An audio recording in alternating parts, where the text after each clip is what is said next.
सुरुवातीला उद्याच्या महिला दिनाच्या सर्व माझ्या माता भगिनींना, महिलांना जागतिक महिला दिनाच्या खूप खूप शुभेच्छा देते। आज आपण सगळ्यांनी पाहिले की इथे मिनी सरस जत्रेचं उद्घाटन आज झालेलं आहे।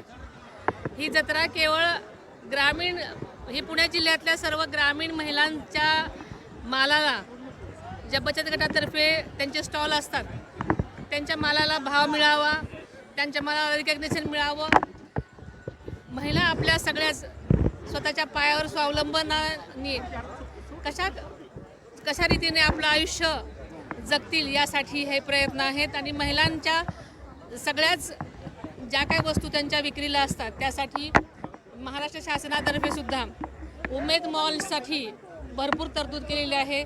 16 जिल्ह्यामध्ये उमेद मॉल ची व्यवस्था करण्यात येणार आहे, जेणेकरून माझ्या बचत गटांच्या महिलांच्या मालाला विक्री भाव चांगला मिळेल आणि अतिशय चांगला भाव मिळाल्यामुळे त्या सक्षम होण्यासाठी मदत होणार आहे।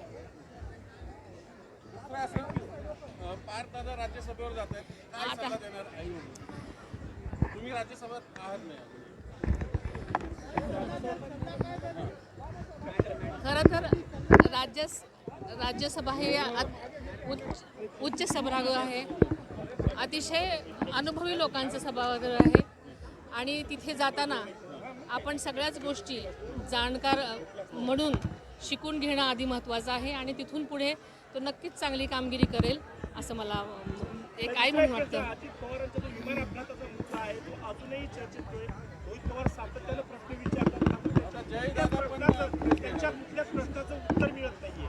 खरं तर अनेक वेगवेगळ्या एजन्सीमार्फत त्याची चौकशी सुरू आहे।